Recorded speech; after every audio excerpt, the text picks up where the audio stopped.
విభజన హామీలపై రాజ్యసభలో ఈ రోజు కొనసాగిన ఆందోళన. రాజ్నాథ్ సింగ్ తో భేటీ అయిన టీడీపీ ఎంపీలు విభజన హామీలను త్వరితగతిన నెరవేర్చాలని వినతి.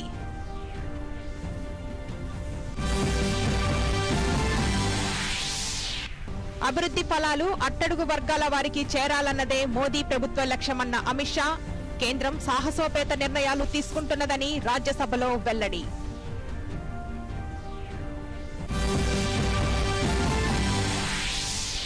ఈ నెల 9 నుంచి ప్రధాని మోదీ 3 దేశాల పర్యటన. పాలస్తీనాలో పర్యటించే తొలి భారత ప్రధానిగా మోదీ.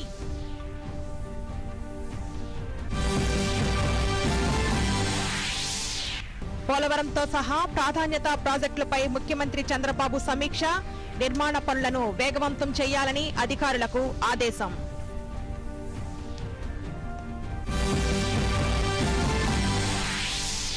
కేంద్ర బడ్జెట్లో రాష్ట్ర కేటాయింపులపై నివేదిక రూపొందించండి. నీరు ప్రగతి టెలికాన్ఫరెన్స్ లో అధికారులకు ముఖ్యమంత్రి చంద్రబాబు ఆదేశం.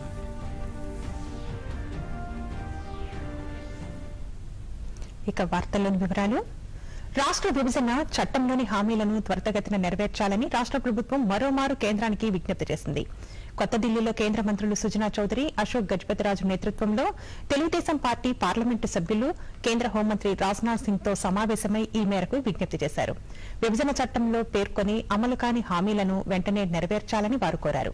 అలాగే తెలుగు రాష్ట్రాల మధ్య ఉన్న సమస్యలను కూడా వెంటనే పరిష్కరించాలని కోరారు. బడ్జెట్లో రాష్ట్రానికి కేటాయింపుల అంశంపై కూడా రాజ్నాథ్ సింగ్ తో చర్చించినట్లు తెలుస్తోంది. విభజన చట్టంలోని హామీలను వెంటనే అమలు చేయాలంటూ విపక్షాలు రాజ్యసభలో ఈ రోజు కూడా ఆందోళనలు కొనసాగించాయి. సభ ప్రారంభం కాగానే చైర్మన్ వెంకయ్యనాయుడు ప్రశ్నోత్తరాలను చేపట్టగా కాంగ్రెస్ సభ్యులు కేవీపీ రామచంద్రరావు ఆంధ్రప్రదేశ్ కు న్యాయం చేయాలంటూ పోడియం వద్ద ప్లెకార్డులను ప్రదర్శించారు. ఇదే సమయంలో నోయిడా ఎన్కౌంటర్ అంశంపై సమాజ్వాదీ పార్టీ సభ్యులు ఆందోళన చేపట్టారు. సభ్యులు చైర్మన్ పోడియం వద్దకు వెళ్లి నినాదాలు చేశారు. సభ సజావుగా జరిగేందుకు సభ్యులు సహకరించాలని చైర్మన్ పదే పదే విజ్ఞప్తి చేసినప్పటికీ సభ్యులు ఆందోళన కొనసాగించడంతో చైర్మన్ సభను మధ్యాహ్నం 2 గంటల వరకు వాయిదా వేశారు. అంత్యోదయ సిద్ధాంతంతో తమ ప్రభుత్వం పనిచేస్తోందని రాజ్యసభ సభ్యులు బీజేపీ జాతీయ అధ్యక్షులు అమిత్ షా అన్నారు. రాజ్యసభలో రాష్ట్రపతి ప్రసంగానికి ధన్యవాదాలు తెలిపే తీర్మానంపై చర్చ సందర్భంగా ఆయన మాట్లాడుతూ అభివృద్ధి ఫలాలు అట్టడుగు పేదవానికి చేరవేయడమే అంత్యోదయ లక్ష్యమన్నారు. కాంగ్రెస్ పాలనపై వ్యతిరేకతతోనే బీజేపీకి ప్రజలు మద్దతు తెలిపారని 30 ఏళ్ల అనంతరం అత్యధిక మెజారిటీతో తమ ప్రభుత్వం అధికారంలోకి వచ్చిందని అన్నారు. లాల్ బహదూర్ శాస్త్రి అనంతరం అంతటి స్థాయిలో పనిచేయగల నాయకులు ప్రధాని మోదీ అని అభివర్ణించారు. మోదీ పిలుపు మేరకు 1,30,00,000 మంది గ్యాస్ రాయితీని వదులుకున్నారన్నారు. ప్రతి పేదవానికి బ్యాంకు ఖాతా ఉండాలన్న ఉద్దేశంతో జన్ధన్ యోజన తీసుకువచ్చామని, ఇప్పటి వరకు 31 కోట్ల మందికి జన్ధన్ ఖాతాలు తెరిచారని తెలిపారు. చిరు వ్యాపారుల ఆర్థిక స్వాలంబన కోసం చేపట్టిన ముద్రా యోజన ద్వారా 1,50,000 కోట్ల రుణాలను అందజేశామన్నారు. పట్టణ గ్రామీణ ప్రాంతాల్లోని ప్రతి ఒక్కరికి సొంతింటి కల నెరవేర్చడమే ప్రభుత్వ లక్ష్యమన్నారు. మహిళల గౌరవ మర్యాదలను కాపాడేందుకే మరుగుదొడ్ల నిర్మాణం పెద్ద ఎత్తున చేపట్టామని తెలిపారు. ప్రజా సంక్షేమం దృష్ట్యా అనేక సాహసోపేత నిర్మాణాత్మక సంస్కరణలు తీసుకువచ్చామని అమిత్ షా పేర్కొన్నారు. तब मेरा मन भी आशंकित था, जो 60 साल में नहीं हुआ वो कैसे हो जाएगा। मगर आज देखिए साहब, 31 करोड़ बैंक अकाउंट देश में गरीबों के खुले गए हैं. हर परिवार में एक बैंक. ఈ సందర్భంగా కాంగ్రెస్ సీనియర్ నేత గులాం నబీ ఆజాద్ మాట్లాడుతూ ఎన్డీఏ ప్రభుత్వ హయాంలో నిరుద్యోగం పెరిగిందని, ధరల నియంత్రణ లేదని ఆరోపించారు. యూపీఏ ప్రభుత్వం ప్రవేశపెట్టిన పథకాలను పేరు మార్చి ఎన్డీఏ ప్రభుత్వం అమలు చేస్తోందని ఆయన విమర్శించారు. సామాన్య ప్రజలకు నిత్యావసరాల ధరలు అందుబాటులో లేవన్నారు. ప్రధాని నరేంద్ర మోదీ ఈ నెల 9వ తేదీ నుంచి 3 రోజుల పాటు పాలస్తీనా, యుఏఈ, ఒమన్ దేశాల్లో పర్యటిస్తారని విదేశాంగ శాఖ తెలిపింది. పాలస్తీనాలో తొలిసారి పర్యటించే భారత ప్రధానిగా మోదీ చరిత్ర సృష్టించనున్నారని విదేశాంగ శాఖలో పశ్చిమాసియా వ్యవహారాల జాయింట్ సెక్రటరీ బాలా భాస్కర్ తెలిపారు. 10న పాలస్తీనా రాష్ట్రపతితో ప్రధాని సమావేశం కావడం మోదీ చర్చించనున్నట్లు ఆయన పేర్కొన్నారు. విదేశాంగ శాఖలో గల్ఫ్ వ్యవహారాల జాయింట్ సెక్రటరీ మృదుల్ కుమార్ మాట్లాడుతూ ఈ నెల 10 నుంచి 12వ తేదీ వరకు ప్రధాని యుఏఈ, ఒమన్ దేశాల్లో పర్యటిస్తారని తెలిపారు. అబుదాబిలో హిందూ దేవాలయ నిర్మాణానికి మోదీ శంకుస్థాపన చేస్తారని ఆయన పేర్కొన్నారు. అబుదాబి, దుబాయ్లో జరిగే సీఈఓల సదస్సులో ప్రధాని పాల్గొంటారని తెలిపారు. యుఏఈ పర్యటనలో ప్రధానంగా ఇంధన వనరులు, రక్షణ రంగంలో సహకారంపై మోదీ చర్చిస్తారని ఆయన పేర్కొన్నారు. బలహీనమైన అంతర్జాతీయ సంకేతాల వల్లే ఈక్విటీ మార్కెట్లు పతనమయ్యాయని కేంద్ర ఆర్థిక శాఖ కార్యదర్శి హస్ముఖ్ అధియా తెలిపారు. ఇటీవల ప్రవేశపెట్టిన కేంద్ర బడ్జెట్లో 1,00,000కు పైబడ్డ ఈక్విటీ లాభాలపై 10% దీర్ఘకాలిక మూలధన లాభాల ఎల్టీసీజీ పన్నును ప్రవేశపెట్టింది. దీంతో ఒక్కసారిగా ఈక్విటీ మార్కెట్లు అమ్మకాలు వెల్లువెత్తడంతో మార్కెట్లు భారీగా పతనమయ్యాయి. అయితే ఈక్విటీ మార్కెట్లు అమ్మకాలకు ఎల్టీసీజీ పన్ను కారణం కాదని హస్ముఖ్ అధియా ఢిల్లీలో వివరించారు. పరువు హత్యల వంటి తీవ్ర చర్యలతో చట్టాన్ని తమ చేతుల్లోనికి తీసుకుంటున్న కాప్ పంచాయతీలపై సుప్రీంకోర్టు ఆగ్రహం వ్యక్తం చేసింది. ఈ తరహా పంచాయతీల నుంచి బాధిత జంటలను కాపాడాలని కేంద్రాన్ని కోరింది.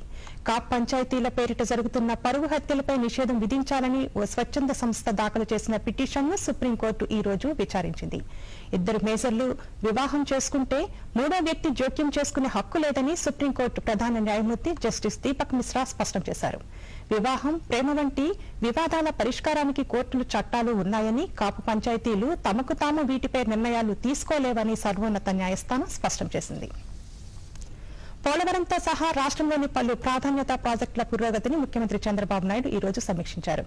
Polavaram spillway, spill channel, approach pilot channel, radial గేట్లు, డయాఫ్రమ్ వాల్ తదితర పనులకు 4,375 కోట్ల రూపాయలు ఖర్చవుతుందని అంచనా వేశారు. 2019 కల్లా ప్రాజెక్టు పనులు పూర్తి చేయాలని ముఖ్యమంత్రి అధికారులను ఆదేశించారు. కొండవీటి ప్రాజెక్టును ఏప్రిల్ నాటికి సిద్దం చేయాలని సూచించారు. ఈ నెల 12 నుంచి జల సంరక్షణ ఉద్యమ స్ఫూర్తి 2వ దశ ప్రారంభించనున్నట్లు తెలిపారు. జూన్ 7వ తేదీ వరకు 116 రోజుల పాటు ఉద్యమ స్ఫూర్తితో జల సంరక్షణ, నీటి నిర్వహణ పనులు నిర్వహించనున్నట్లు ముఖ్యమంత్రి పేర్కొన్నారు. పోలవరం ప్రాజెక్టుకు సంబంధించి 53% పనులు పూర్తయ్యాయని, కుడి ప్రధాన కాలువ 91%, ఎడమ ప్రధాన కాలువ 60% నిర్మాణం జరిగినట్లు అధికారులు ముఖ్యమంత్రికి వివరించారు. పూర్తి హెడ్ వర్క్ 39% పూర్తి కాగా డయాఫ్రమ్ వాల్ నిర్మాణం 66% పూర్తయిందని, 71% వరకు స్పిల్వే, స్పిల్ ఛానల్ తవ్వకం పనులు, 14% మేర కాంక్రీట్ నిర్మాణం జరిగిందని అధికారులు వివరించారు. విశాఖ ప్రజలకు త్రాగు, సాగునీరు అందించేందుకు చేపట్టిన పురుషోత్తంపట్నం ఎత్తిపోతల పథకంలో మిగిలిన పనులను వేగవంతంగా పూర్తి చేస్తున్నట్లు అధికారులు ముఖ్యమంత్రికి వివరించారు. నీరు, ప్రగతి, వ్యవసాయ రంగంలో పురోగతిపై ముఖ్యమంత్రి చంద్రబాబు నాయుడు ఈ రోజు జిల్లా కలెక్టర్లు, వివిధ శాఖల అధికారులతో టెలికాన్ఫరెన్స్ నిర్వహించారు. కేంద్ర బడ్జెట్లో రాష్ట్రానికి ప్రత్యేక కేటాయింపులు చేయకపోవడం పట్ల అసంతృప్తి వ్యక్తం చేసిన ఆయన, ప్రభుత్వ సామర్థ్యం మేరకు శాఖపరమైన కేటాయింపుల్లో కేంద్ర బడ్జెట్ నుంచి ఎక్కువ సాధించుకోవాలని పేర్కొన్నారు. బడ్జెట్ ద్వారా ఏ శాఖకు ఎన్ని నిధులు వచ్చే అవకాశం ఉందో అంచనాలు రూపొందించాలని అధికారులను ఆదేశించారు. మహాత్మాగాంధీ జాతీయ గ్రామీణ ఉపాధి హామీ పథకం కింద 7,000 కోట్ల రూపాయలను వినియోగించుకోవాల్సి ఉందని తెలిపారు. ఉపాధి కూలీలకు సకాలంలో వేతనాలు చెల్లించాలని సూచించారు. మత్స్యశాఖను కూడా నరేగాతో అనుసంధానం చేసినట్లు ముఖ్యమంత్రి పేర్కొన్నారు. రాబోయే ఖరీఫ్ లో సాగు చేసే పంటలపై ఇప్పటి నుంచి దృష్టి సారించాలని అన్నారు.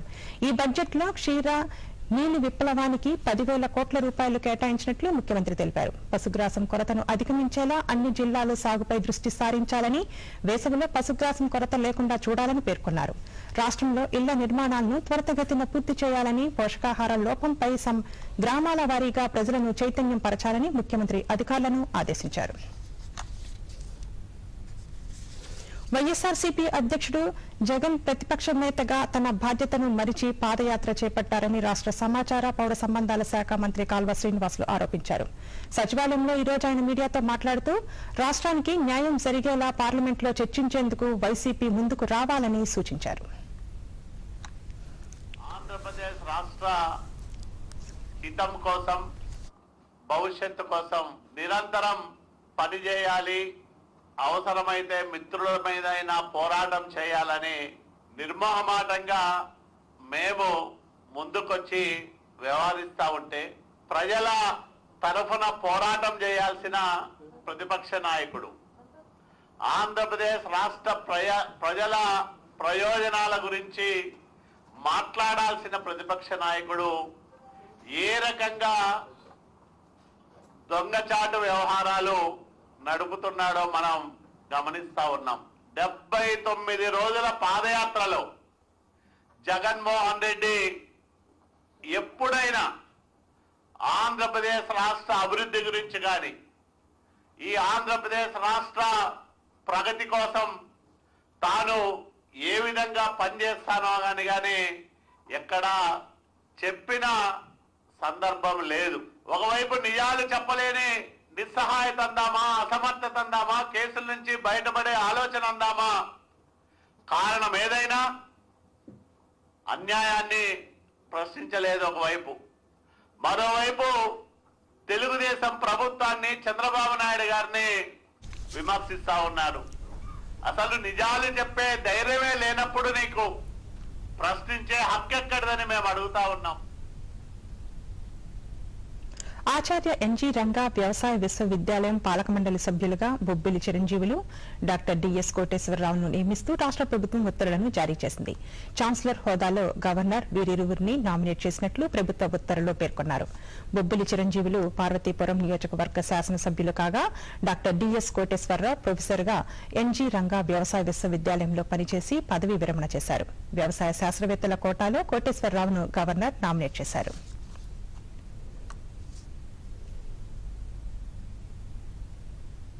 రాష్ట్ర విభజన హామీల అమలు, కేంద్ర బడ్జెట్ కేటాయింపుల్లో రాష్ట్రానికి అన్యాయం జరిగిందనే అంశాలపై పోరాడేందుకు పార్లమెంటు వేదికగా పోరాడేందుకు తమ ప్రభుత్వం సిద్దంగా ఉందని టీడీపీ అధికార ప్రతినిధి డొక్కా మాణిక్య వరప్రసాద్ పేర్కొన్నారు. గుంటూరు టీడీపీ రాష్ట్ర కార్యాలయంలో ఈ రోజు ఆయన మీడియాతో మాట్లాడుతూ విభజన హామీలు అమలు కాకపోవడంతో రాష్ట్ర ప్రభుత్వం ఎదుర్కొంటున్న సమస్యలను కేంద్రం దృష్టికి తీసుకువెళ్లే లక్ష్యంతో తెలుగుదేశం సభ్యులు ఈ అంశాన్ని పార్లమెంటులో ప్రస్తావిస్తారని ఆయన తెలిపారు. వైఎస్సార్ కాంగ్రెస్ పార్టీ రాష్ట్ర సమస్యల పట్ల అవగాహన, చిత్తశుద్ధి లేదని విమర్శించారు. అవగాహన లేకపోవడం దురదృష్టకరం. ఈరోజు ఒక రాజకీయ పార్టీగా ఇంతవరకు వాళ్ళ వ్యూహం ఏంటి, వాళ్ళ పార్లమెంటరీ పార్టీ సమావేశం జరిపారా, వాళ్ళ నాయకుడి యొక్క ఆదేశాలు ఏంటో కూడా వాళ్ళకి అర్థం కాని పరిస్థితి, అయోమయం పరిస్థితి. జగన్మోహన్ రెడ్డి గారు పాదయాత్రలో రాష్ట్రానికి రావాల్సినవి రాలేదని చెప్తాడు. అసలు వాళ్ళ ద్వంద్వ వైఖరి ఏంటి? ఒక రాజకీయ పార్టీగా ఇంతవరకు ఇంత సంక్షోభంలో రాష్ట్ర ప్రజానికి ఉంటే పార్లమెంట్ బడ్జెట్లో సమావేశాల్లో మీ వ్యూహం ఏంటి? మీ పార్లమెంటరీ పార్టీ సమావేశాన్ని కనీసం నిర్వహించారా? అంటే మీరు ఒక రాజకీయ పార్టీ కాదా అని నేను మిమ్మల్ని ప్రశ్నిస్తా ఉన్నాను. రాజ్నాథ్ సింగ్ గారు రాష్ట్రానికి న్యాయం చేస్తామని చెప్తా ఉంటే, విశాఖ ఎంపీ గారు రాష్ట్రానికి న్యాయం జరిగే విధంగా మేము ప్రయత్నం చేస్తామంటే, మీరు ఆ విషయాలు మాట్లాడకుండా నీకు అధ్యక్ష పదవి రాలేదనే దుగ్ధతో మీరు ముఖ్యమంత్రి గారిపై వ్యక్తిగత విమర్శ దాడి జరగటం ఎంతవరకు సమంజసం అని చెప్పి సోమవీర్రాజు గారిని నేను ప్రశ్నిస్తా ఉన్నా. మీలో సమస్యలు ఉంటే మీరు పరిష్కారం చేసుకోండి. రాష్ట్ర సమస్యల్ని దాన్ని ముడిపెట్టి మాట్లాడటం ఒక రాజకీయ పార్టీ నాయకులుగా, ఎమ్మెల్సీగా మీకు ఎంతవరకు బాధ్యత అని చెప్పి సోమవీర్రాజు గారిని ప్రశ్నిస్తా ఉన్నా. వినియోగదారులు వస్తువులు కొనుగోలు సమయంలో జరిగే అవకతవకలు, వారు ఎదుర్కొనే సమస్యలను పరిష్కరించేందుకు వినియోగదారుల హక్కుల కమిషన్ ఎంతగానో దోహదపడుతోందని జాతీయ వినియోగదారుల హక్కుల కమిషన్ చైర్మన్ నాగేశ్వరరావు తెలిపారు. తిరుపతిలోని పద్మావతి నగర్లో నూతనంగా ఏర్పాటు చేసిన కమిషన్ కార్యాలయాన్ని ఆయన ప్రారంభించారు. ఈ సందర్భంగా ఆయన మాట్లాడుతూ దేశవ్యాప్తంగా ఇప్పటికే 18 రాష్ట్రాల్లో కన్సూమర్ కార్యాలయాలు అందుబాటులో ఉన్నట్లు తెలిపారు. వినియోగదారుల హక్కుల పరిరక్షణతో పాటు అక్రమాలకు పాల్పడే వ్యాపారస్తులను నియంత్రించేందుకు ఈ కమిషన్ ఎంతగానో ఉపయోగపడుతుందని అన్నారు. దీంట్లో వెళ్తూ ఉంటే వ్యాపారస్తులు కన్జ్యూమర్కి మోసం చేస్తారు. అది కాకుండా ఎంతో కొంత ప్రజలకి న్యాయం చేయాలన్న దీంతో స్థాపించడం జరిగింది. అలాగే ఇంకా ముందుకి విస్తృతంగా చేయాలని చెప్పేసి చిత్తూరు డిస్టిక్ మొత్తం అంతా కూడా ఒక్కొక్క జిల్లాకి మొత్తం అంతా కూడా ఆల్ ఇండియా లెవెల్లో తీసుకెళ్తున్నాం దీన్ని. మహిళలు వారి సమస్యలను వ్యక్తిగతంగా కంటే సంఘటితంగా ఎదుర్కొంటే త్వరగా పరిష్కారం అవుతాయని రాష్ట్ర మహిళా చైర్పర్సన్ నన్నపనేని రాజ్కుమారి తెలిపారు. తరుణి తరంగాలు ఆధ్వర్యంలో విజయవాడలో ఈ రోజు నిర్వహించిన మహిళా ఫెస్ట్ లో ఆమె మాట్లాడుతూ మహిళా సంఘాలన్నీ వారి సమస్యలపై పోరాడేందుకు ఒక వేదికపైకి రావడం అభినందనీయమన్నారు.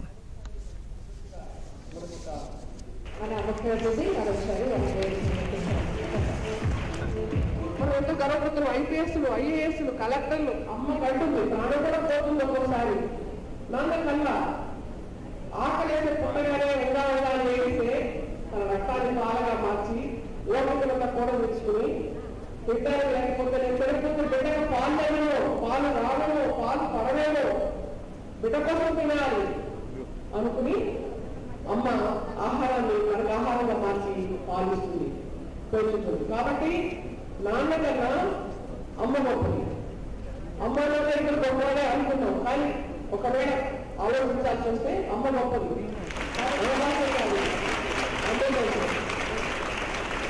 I'm very happy to be here. ఈ సందర్భంగా విజయవాడ పోలీస్ కమిషనర్ గౌతమ్ సవాంగ్ మాట్లాడుతూ నగరంలో పోలీస్ శాఖ మహిళల సమస్యల పరిష్కారం కోసం మహిళా మిత్రను ఏర్పాటు చేసిందని అన్నారు. Laudable and very appreciable initiative. The challenges which the women folk, the ladies and the girls are facing in our society, మీరు అందరికీ తెలుసు. ఆ ఛాలెంజెస్, ఆ సమస్యల్ని ఏ విధంగా ఎదుర్కోవాలి, that is a question which all of us need to really think about.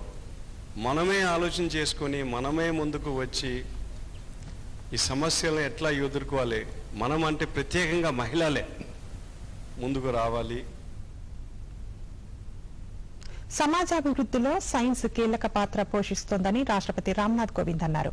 రాష్ట్రపతి భవన్లో జరిగిన national session of Nobel prize series 2018 కార్యక్రమంలో రామ్నాథ్ కోవింద్ మాట్లాడుతూ భారత్లో శాస్త్రవేత్తలకు కొదవలేదని, అయితే ప్రస్తుత అవసరాల దృష్ట్యా మరింత మంది శాస్త్రవేత్తల అవసరం ఉందని అన్నారు. విశ్వవిద్యాలయాలను పరిశోధనా కేంద్రాలుగా తీర్చిదిద్దాలని రాష్ట్రపతి పిలుపునిచ్చారు. 1930లోనే సర్ సివి రామన్ భౌతిక శాస్త్రంలో నోబెల్ బహుమతిని అందుకున్నారని ఆయన గుర్తు చేశారు. వనరులు తక్కువగా ఉన్న సమయంలోనే జగదీష్ చంద్రబోస్ పరిశోధనలకు శ్రీకారం చుట్టారని అన్నారు. రాష్ట్రపతి భవన్లోని మొఘల్ గార్డెన్స్ లో ఉద్యానోత్సవాన్ని రాష్ట్రపతి రామ్నాథ్ కోవింద్ ఈ రోజు ప్రారంభించారు. ప్రజల సందర్శనార్థం మార్చి 9 వరకు ఉదయం 9:30 నుంచి సాయంత్రం 4 గంటల వరకు సోమవారం మినహా ప్రతిరోజు తెరిచి ఉంచుతారు. ఈ మొఘల్ గార్డెన్స్ లో సందర్శకులను ఆకట్టుకునేలా ఈ ఏడాది ప్రత్యేకంగా అనేక రకాల పుష్పజాతులను తీర్చిదిద్దారు. జనవరి మొదటి వారంలో విరగబూసే రామిన్ క్లస్ తులిప్ మొక్కలు సందర్శకులను కనువిందు చేయనున్నాయి. దాదాపు 10,000 తులిప్ మొక్కలను ఈసారి ఉద్యానోత్సవం కోసం అందుబాటులో ఉంచారు.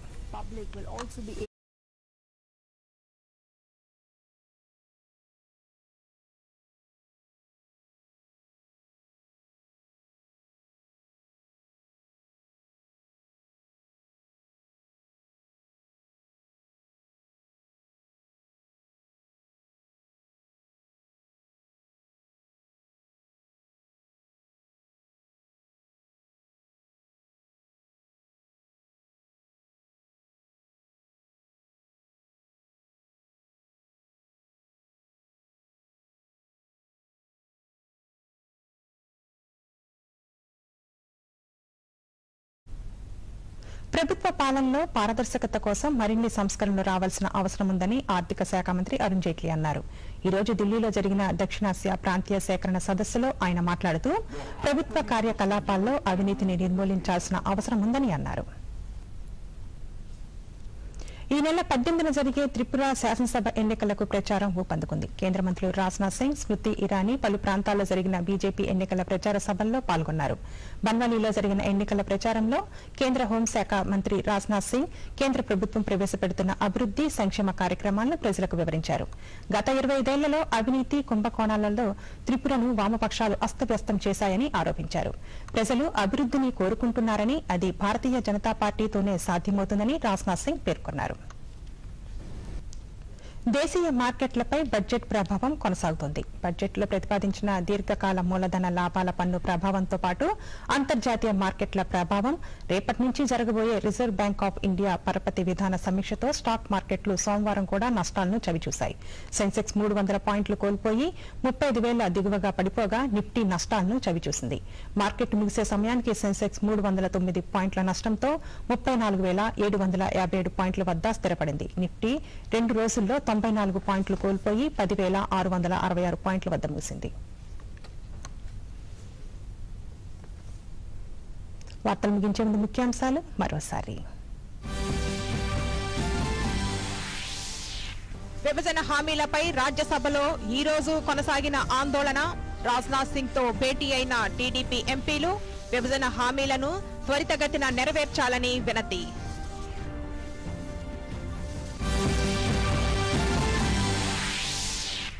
అభివృద్ధి ఫలాలు అట్టడుగు వర్గాల వారికి చేరాలన్నదే మోదీ ప్రభుత్వ లక్ష్యమన్న అమిత్ షా. కేంద్రం సాహసోపేత నిర్ణయాలు తీసుకుంటున్నదని రాజ్యసభలో వెల్లడి.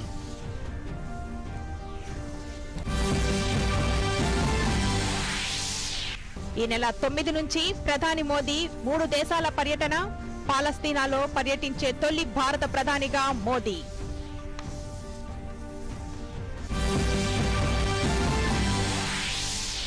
పోలవరంతో సహా ప్రాధాన్యతా ప్రాజెక్టులపై ముఖ్యమంత్రి చంద్రబాబు సమీక్ష. నిర్మాణ పనులను వేగవంతం చేయాలని అధికారులకు ఆదేశం.